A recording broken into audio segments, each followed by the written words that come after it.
Ukhombisa ukwenyuka umthamo wezimoto emgwaqeni esifundazweni kwaZulu Natal njengoba kungusuku lokugcina lwempela sonto yephasika. Intatheli Izindaba ze-SABC uNonhlakanipho Magwaza ezinzeke esifundazweni kwaZulu Natal benengxoxo nongqongqoshe zokuthutha uSindisiwe Chikunga. Umthamo weimoto la eMariannhill Toll Plaza kusukela ekseni namhlanje njengoba abantu abaningi sebebheke indawo zokusebenza abanye begoduka njengoba seyiphelile nje iphasika abantu abaningi kusasa baya emsebenzini izikole ziyavulwa nangolesithathu sike sakhuluma nongqongqoshe wezokuthutha umama unkosikazi uSindisiwe Chikunga oke wasitshela ukuthi soloke liqalile iphasika sebengaphezulu kwa 1000 abantu asababoshiwe eNingizimu Afrika. Sizwe ngaye ke ukuthi ke njoba ehambela ivimba mgaqo la esifundazweni nezinye khona la eNingizimu Afrika mhlambe uhambo lwakhe lukanjani njoba nimbona ke emisa imoto ekhuluma nabantu abaphindela ekhaya ngqongqoshe asikwamukela ohlelweni sixolisa ukuphazamisa siyezwa ngqongqoshe ukuthi uke wahambela izivimba mgaqo eNingizimu Afrika mhlambe ngasixoxela ukuthi eNingizimu Afrika isimo somgwaqo nje sime kanjani uyanokuthi uhamba kumuphi umgwaqo ama national roads ethu mahle njengoba uwabona nje kanje kukhona ama provincial roads amahle kodwa ke ikhona imigwaqo yethu engesimehle esikuvumayo lokho esilungisayo ingakho sinento ukuthi operation vala zonke yokuvala ama potholes but eminye ayivaleki nama potholes idinga nje ukuthi iqalwe kabusha irisilwe siyakwenza nakho lokho sibuka ekutheni kukhona imajority yemigwaqo yethu gravel road 79% yemigwaqo eSouth Africa gravel road only 21% umgwaqo othatha ngqongqoshe wezokuthutha umama uSindisiwe Chikunga obesitshela ukuthi baningi abantu asebeboshiwe la emgaqweni ngokuthi abanawo amaphepha asesimeni ukuthi bangashayela imoto nezimoto zabo zikho sesimeni. Amaphoyisa omgwaqo eFree State aseshaqe izimoto ezingaphezulu kwe-5 kusukela ekseni njengoba kuqhubeka izivimba mgwaqo ezahlukene esifundazweni eziningi kwaziseke abantu abaningi babuyela emsebenzini emva kwempelasonto yephasika. Owengamele ezemgwaqo nezokuthutha eFree State uMakhwini Letsoha Mathayi ekseni namhlanje ubehola uhlelo lwezivimba mgwaqo emgwaqeni omkhulu uN8 nalapho bebambe khona umshayeli wetekisi obezama ukubalekela izivimba mgwaqo. Lo mshayeli kutholakala ukuthi izimvume zamaphepha etekisi lakhe azimvumeli ukuthutha kulomzila. Now we understand the reason why he was running away from the roadblock. He's not supposed to be coming from that area where he's coming from because the origin here, the permit has an origin. It says he can only load from Tau Street, that is here in Bulokana. So he went as far as Lukov and Koffiefontein, and that's the reason why he was running away from us, because he knows quite well that he was not supposed to do what he did. And now he complicates matters worse, because he says that he was called by one of the taxi owners to go and assist from here, this area to that area, and even indicate that he had a trip to camp. What is that? Jan Camp. And the only time you can have a trip outside your boundaries, if you are asking for a special trip, we authorize that as a department. We issue you a special, a special permit to travel. Kutholakala ukuthi ezinye zezimoto azikho esimeni esihle sokuba semgwaqeni. It's not working, huh? Yeah, the lights and the chevron is not on. It's supposed to be red. It's supposed to be red here. Chevrons and it's not red, the chevrons. The lights are not connected to the vehicle itself. So you see, sometimes these are the causes of the accident on our roads.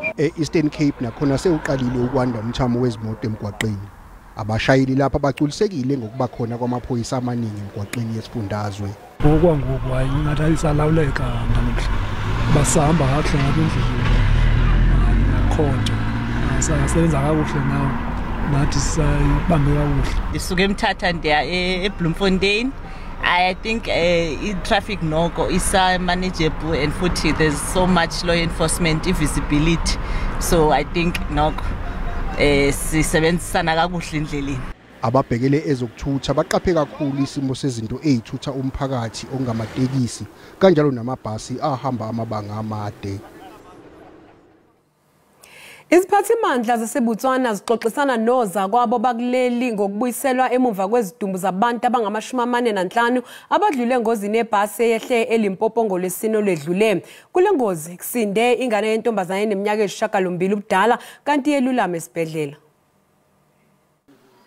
Owengamele ezempilo eLimpopo uDokotela uPhophi Ramathuba uthi okwamanje umnyango angeke ukwazi uqinisekisa ukuthi sezidakulwe zonke izidumbu endaweni yesigameko kwazise ezinye zisheka ngokuba angeke zikwazi ukuhlonzeka ngaphandle kolibofuzo.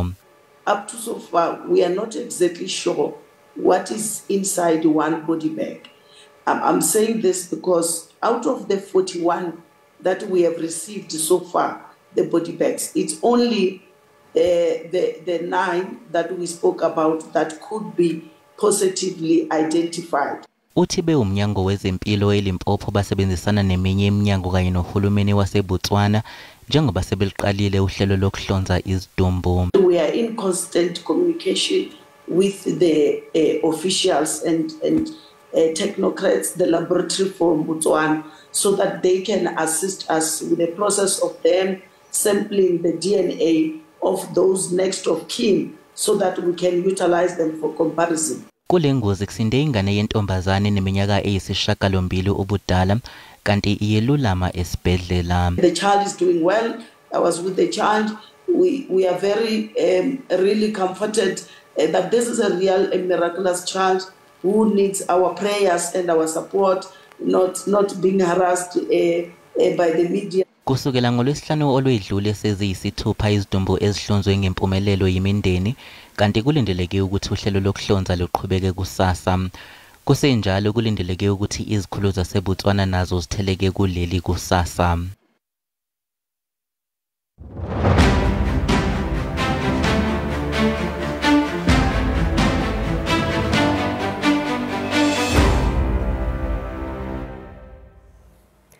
Osombusazwe bamaqembu ahlukene banxuse abaholi bezenkolo ukuthi bathandazele ukhetho olunokuthula ngenyanga ezayo.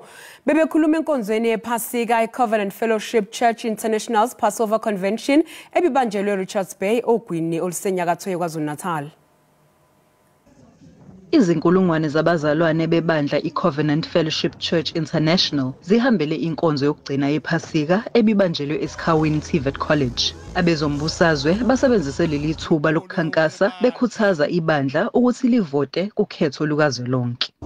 Thina sizinkokheli, sizipoliticians, singamalala sivuka.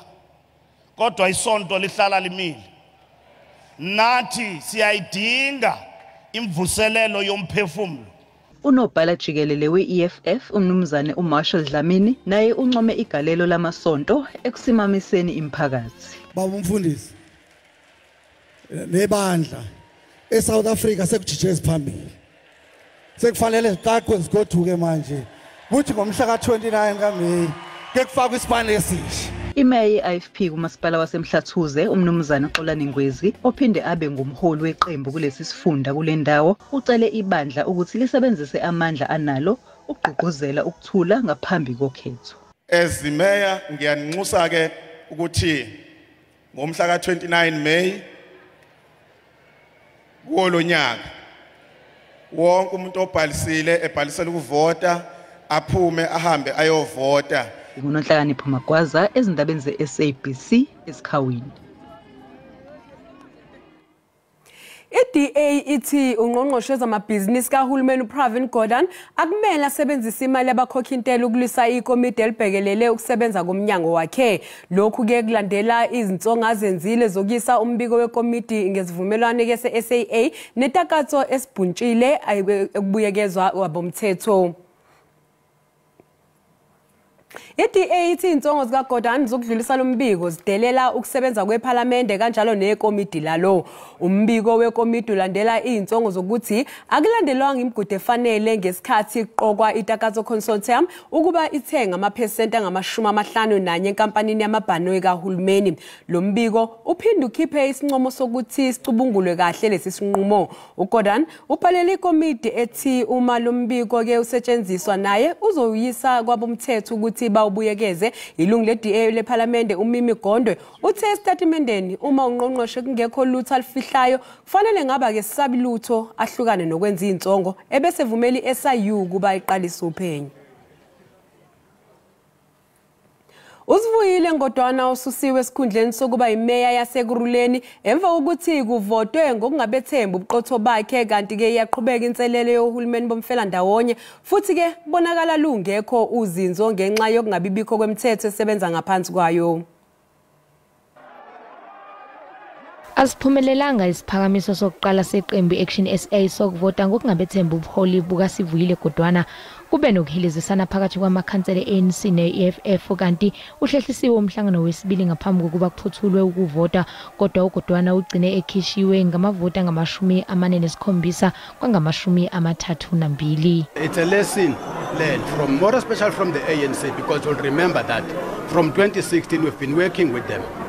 And we didn't, even if we had issues, we discussed those issues behind closed doors. Then we come in Council United, hence we have never said anything about AIC. Owengamela umnyango wezokubusa ngokubambisana nezindaba zomdabu eGoli uMzikho Khumalo uthi umnyango uzobamba iqhaza lokubhekisisa umasipala okholwa ukuthi ukusebenza ngokubambisana kwamaqembu kuzoqhubeka nokuba inselele. Political decisions that people take. You will be our mayor. Because our principle is that we want a person from minority to help us, and there's no content of the issues of the key agreements that we are reaching. They are accusing the executive mayor of not being able to pull everybody else through a particular vision. But the question is, where is that vision coming from? Uthi ukwakheka kwekomiti lemeya eGruleni kwakuwuphawu olucacile lokuthi umfela ndawonye we-ANC ne-EFF wawuzohluleka. What's happening that's playing out in Ekurhuleni concerns us much. But if you remember very well, it started from the beginning. When the executive mayor was appointed there, when the parties agreed that they'll have a mayor from minority party, if you recall what happened when the mayoral committee was to be appointed. Ukhumalo uphakamise indlela ezimele yokuxazulula izingxabano phakathi kwamaqembu abusayo.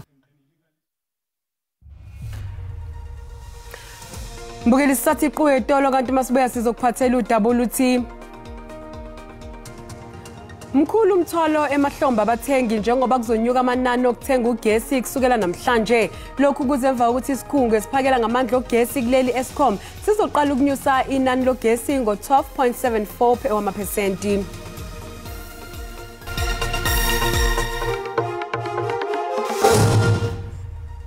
Mbukeli sikubingelele sikwamukela uma ngabe usanda ngena odabeni oluhambe phambili besibike ukuthi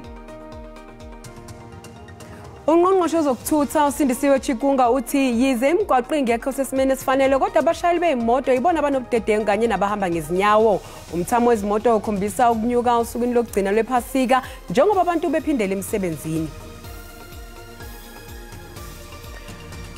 Mbukela sikhumbuza ukuthi lezi ndaba zikhona ku YouTube na ku SABC Plus ngena kuzo uzicinge ngamagama athi SABC izindaba na kanjani uzosithola.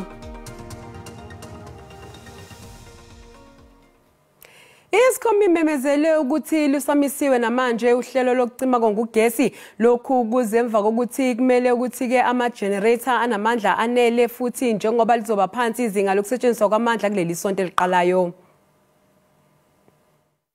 Eskom would like to announce that due to the sustained available generation capacity, adequate emergency reserves, and anticipated lower demand at the beginning of the week ahead, load shedding will remain suspended until further notice. Eskom will provide a system update on Wednesday or communicate any significant changes should they occur. Currently, unplanned unavailability stands at 13,579 megawatts, while planned maintenance accounts for 7,046 megawatts of generating capacity. A total of 3,550 megawatts is planned to be returned to service by Tuesday evening.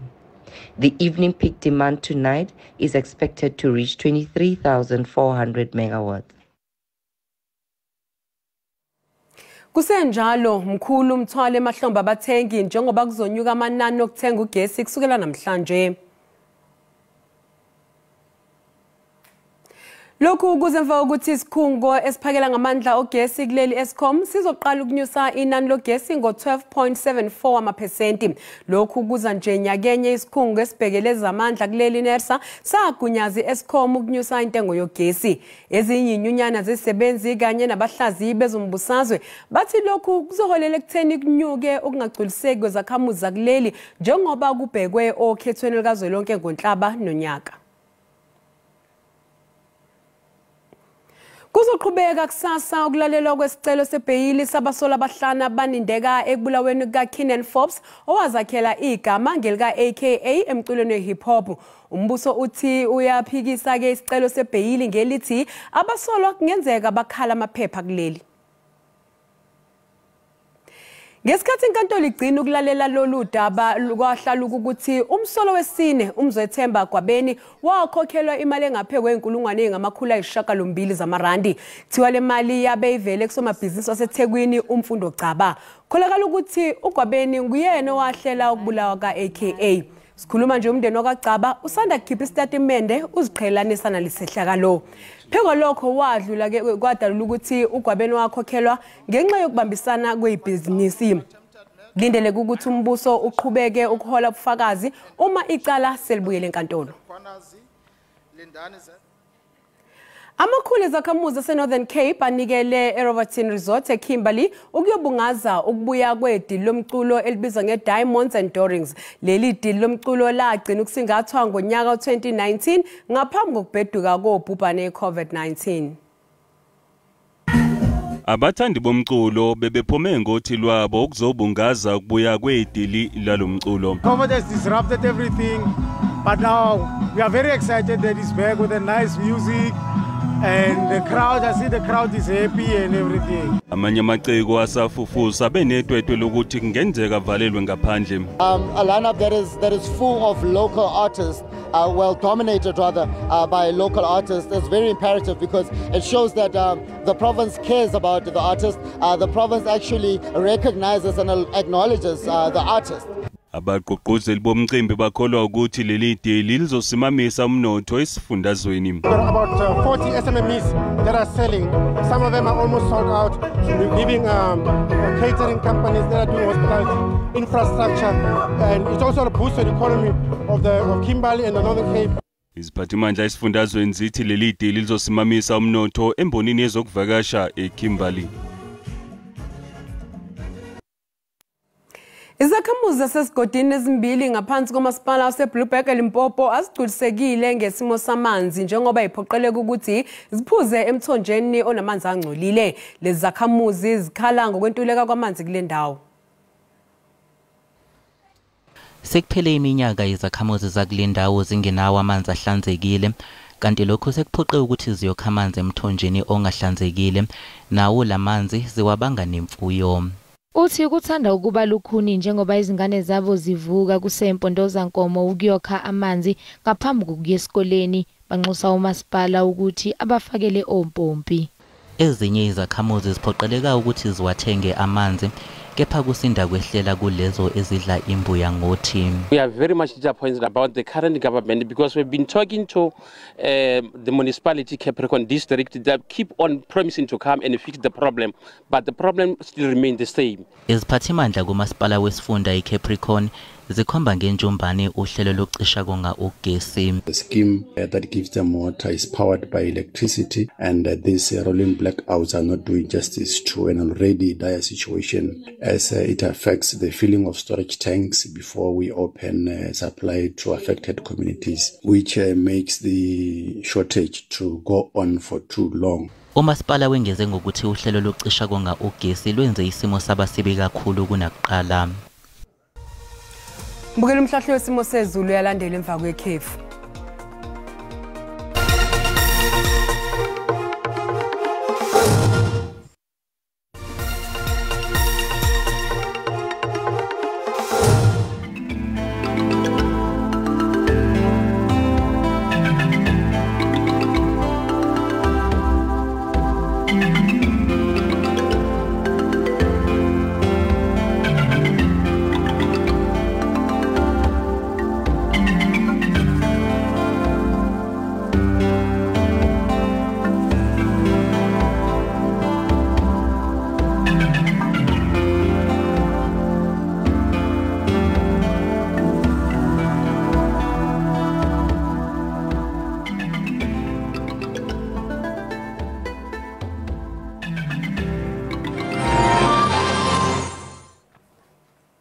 Mbukeli sizibeka lapho ke indaba zehora lokuqala emini. Siyabuya futhi ngehora lesikhombisa sobe sagiya ngalo Olga Mageba. Yakosokhelela inkosazana uManzuzu umshanzi kaNoshada ngamaqhoboza. Kuze kube ngokuzayo sale kahle.